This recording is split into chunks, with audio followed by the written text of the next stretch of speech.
Hey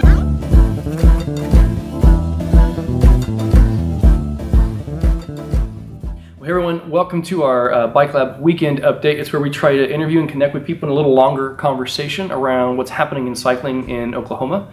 And today we've got a really cool opportunity to have Rob Bell with us. If you've been in cycling for any length of time, and you're here in Oklahoma, especially Oklahoma City, you're aware of Rob, and he's just active. He's out racing all the time, and but also really generous with his time with people. And he's taking some time off of work today to come in here and talk with us about a couple of different things. Landrun100 is coming up in a couple weeks, and Rob happens to be last year's winner, even though he debates whether him or his teammate should have won that or not. Because your teammate's Matt Stevens, correct? Matt Stevens, right? Who you know incidentally won Dirty Kanza last year. Yes, and basically every other gravel race in the country. So, Rob is, today with this video, we're going to talk about his experience with the Landrun last year, some advice for people who are just starting. But Rob, real quick, just kind of tell us what got you into not just cycling, but also that gravel scene. Sure. And first of all, I just want to point out that Tony, what you're doing with this podcast is awesome. I've listened to every single episode. I really enjoy it. I think it's great for the community. So thank you for taking your time to do that. Well, thank you for going through the first few, because I know that it was not necessarily the most smooth transitions from one thing to another. No, it was great. So I was a speed skater since I was 13 years old. Oh, wow, okay. And was that on the East Coast? Is that where it was? Yeah, I'm originally from Connecticut. Okay. So I would ride my bike to get around town. We had trails all over town, so I had a mountain bike, and that was just how I got around. And then when I moved to Oklahoma City when I was in the Air Force, I started riding a bicycle as cross training.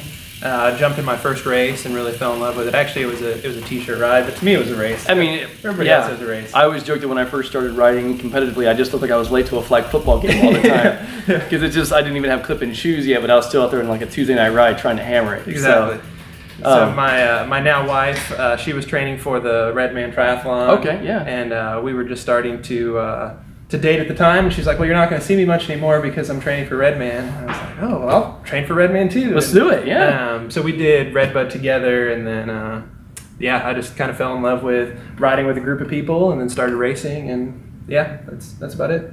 So you've raced at the amateur elite level as a Cat 1, Cat 2 for several years. And now you're on the name of your team is Panaracer. Is it just Panaracer Pro Gravel? What's the name of your team? So we're Panaracer Stans NoTubes, and we're presented by Bicycle Exchange, which is a shop up in Tulsa. Or not in Tulsa, Kansas. sorry, in Wichita, Kansas. Yeah, in Kansas. And that's and your teammate Matt. Who are the people on your team? Like, what is some of that context? Yeah, so Bob Cummings is our captain. He's such a great team organizer, so it's great to have him.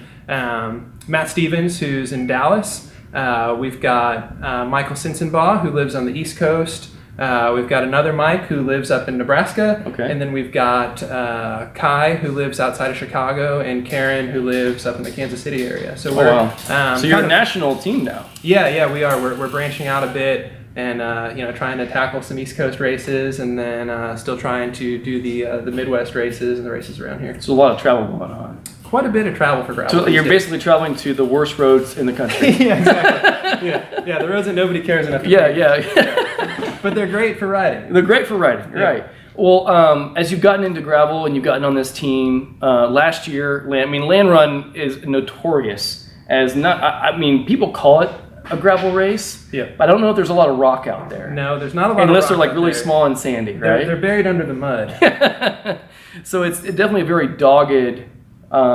Very dogged. I mean, probably one of the most dogged races, just because you're not even sure if your bike's going to survive, right? But so last year, like, walk us through. Well, I mean, just tell us the story of how that race went down. How did the brakes form? What happened? Sure. So I definitely have a love-hate relationship with Landrun. It was my first gravel race that I ever did, and it was dry that year. So that's how I got hooked. Yeah, you're like, oh, it's going to be dry. Oh, wet 1 year, no big deal. Gravel races are just like this. And then every year after that, just pummeled by the mud. So last year, we were on new bikes. We raced on 3T Explorer bikes that had some more mud clearance. So Matt and I and Bob decided that we would try to push it a little bit in the mud, because rule number one for gravel racing is take care of your bicycle. Right, yeah. You know, there's so many Because there's no wheel truck. Exactly. There's no wheel truck. So if you flat, you know, you're fixing it on the side of the road with stuff from your pockets. If you break a derailleur or derailleur cage or a derailleur hanger, you're converting it to single speed. And, you're racing. So there's still some options, but they're not ideal. Definitely. You know, so you really want to take care of your bike, but you know, we decided we got these bikes because they had great mud clearance, so we're going to push it. So the first mud section, Matt and I were able to ride through without unclipping, and I think everybody except one other person that was in that lead group had to walk through that mud section. So you guys were able to get through, clear it, not damage your bikes, and get probably a pretty sizable gap. Yeah, we were out of sight at that point. Oh wow, okay. And then it was cold. It was rainy. What was the temps last year? Was it freezing, or was it pretty close? It wasn't close to freezing because then the mud probably would have been better. It was, you know, it was the right temperature. It was just warm enough to be terrible. Yeah. So the roads, you know, when it was raining, it wasn't too bad because the rain kind of washes some of the mud off your bike. It was when things started to dry out that it got really bad. Right. But you know, there was only one section where we had to walk, which was great. And then probably with 25 miles to go, I made a shifting mistake and dropped my chain and experienced chain suck. So it was trapped between the crank and the frame and all that? Yes. So with frozen hands, like it was miserable. And you know, I had tools to remove my crank, and I was like, I'm just gonna remove the crank, get the chain back out. But then everything was so clogged with mud that I couldn't even get the tools. Well, it's not like you hadn't been running as hard as you possibly could for like 6 hours at that point, right? Yeah, and you know, Matt was with me at the time, and he was so encouraging, and he just kept telling me like, don't try to do it fast, just do it right. We can't see anybody; it's gonna be okay. Yeah, right? yeah, and it was like, you know, when he said that, like I was able to take this deep breath and focus on like, yes, I'm going to do this right. Like I'm gonna get the tool in there before I start twisting it, because you know, when the adrenaline's pumping and you're trying to do it fast. Well, you've been on the limit for so long. Everything's right now. Exactly. So finally, I mean, I think it was close to 20 minutes. Wow. We were messing with his chain, finally got it back on, and the two of us were able to ride into the finish together, which is great. I mean, coming through a finish line when it's just you and your teammate is the best feeling. That's the best feeling, yeah. And people, and you know, I stopped for 20 minutes, working on my bike, and we're still good. Like, well, I think we got this. Yeah. So that was a good day. My bike got pretty scratched up that day. Well, I mean, that's part of it too, right? Exactly. Yeah. Well, you know,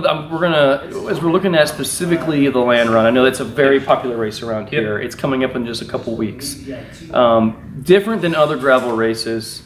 What would you say? What are some things you're maybe doing different this year? Sure. And what are some things you did last year that you're man, I'm so thankful that I had this lined up right. Yeah. So again, you know, it's always taking care of your bicycle, especially at Landrun. The more mud that gets clogged into the bicycle, the heavier your bike's going to be, and the less efficient it's going to be. So, I mean, do you take like a toothbrush to like scrub off the cassette or anything? Like, are you taking those kind of tools? Or? No. So this is top secret information. But we'll only tell everyone we can find. Yeah. So a paint stick is what I put in my pocket. I'll break it in half because it doesn't weigh anything. It's thin, so you can get it, you know, between all the chain stays and seat stays. Like in case your chain gets stuck. Yeah, but you can clear all the mud out. Even when you're riding, you can put it in between your tire and the side of the fork. Oh, nice. Or you can just rub it on your tire and it'll kick the mud Top all over the place. Secrets out, guys. Paint stick. There you go. Don't tell Bob that I told you guys.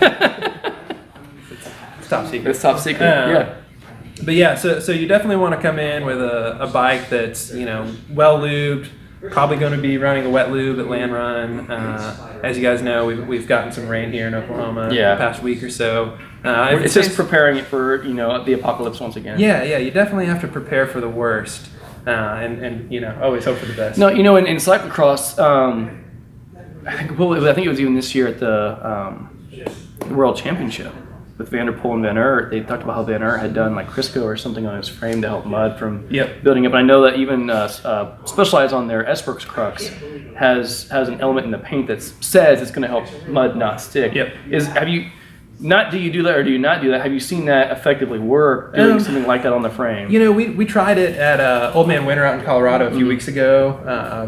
Our hotel was right across the street from a Walmart, so we grabbed some Pam. We were going to go with the butter scented one, but decided just the regular Pam. And I mean, the jury's out. I don't know if it worked or not. There is like a protectant product from Muck Off that contains PTFE. So at Landrun, I'm going to try that. Just see if it helps. Yeah. I would try it before Landrun, but I really don't want to get. The trying it part is miserable, right? Yeah. I'm sure there's plenty of roads right now in the area that I could test it out on. Well, how about this tire size? Yeah. So mud clearance is important. Very. Yep. So is a narrower tire more ideal for Landrun than you would typically take? Yeah, you know, it's a game time decision. Right. You know, if it's muddy, definitely want to run a more narrow tire. I'll run either a 32 or a 35, and I say that 35 with a little caveat that the 3T frame has a lot of mud clearance. So what's the biggest tire you can put on the 3T frame? I mean, I run for 40, right? I run 43s with no issues. No problems. All. Okay. Yeah, you can run a 2.1 mountain bike tire with 650Bs. Right. Okay. That's bigger than most of what you consider the typical. Like the Diverge can take up to a 40. Yeah. A 40 with a 700 and a 47 with a 650. Yeah. So if I had a Diverge, I'd probably run a 32. You know, just to maximize that. Or a typical cross bike, because most of those cross bikes top out about 40. Right. So you want to run maybe the narrow side. Game time again. It's no guarantee. Yeah. Because it's more about the bike being in a rideable condition than grip and those sorts of things. So you know, if it looks like it's going to be dry or mostly dry, I'll probably run a 38. Okay. You know, I think one of the bigger mistakes I've made in previous years is going with too narrow of a tire when I don't need it. The wider tires are more flat resistant, they roll faster, they're more comfortable. Well, 60 miles in and you're not beating up your shoulders and your neck and everything else, right? Exactly. That's the attrition on your body is significant. Right. Yeah, because with a skinny tire you have to run higher pressure and you know. Then you're just running into a bunch of rocks instead of riding on top of them. Yeah, exactly. Well, cool. Well, what I'm going to do when we post this weekend update here with Rob, I'm going to tag Rob in the post on our page. So, as you have questions about Landrun, any kind of follow-up stuff, only none of the top secret stuff. Of course. Just the stuff that obviously we should already know. Yeah. Great Thai food right by the finish line at Landrun. There you go. That's a key tip. I will say that Bobby, the race director, is probably like in the top 3 of any race director I've ever met. Just the energy that he brings to that Everyone race. gets a hug, right? Everybody gets a hug. No matter how muddy that you are. And he's out there all day. All day, and with high energy all weekend. I think he has high energy all the time. Yeah, he's all over. He's doing all the gravel events you're doing just with a few dudes, right? Not as a race, just out there riding all the time. Right. That's pretty cool. Well, $75. Oh, 13 minutes, yeah. Well, Rob, thanks for jumping in here. Thanks for having me. We'll tag Rob in this. Leave comments if you got questions about Landrun. And if you have tips to offer people too, leave them in the comments below. I know it's coming up in a couple weeks, and there's a lot of enthusiasm. But I also know that with a big event like this, a lot of people try gravel for the first time with Landrun, and so hearing some of this advice maybe saves your derailleur, saves your crank. Yes.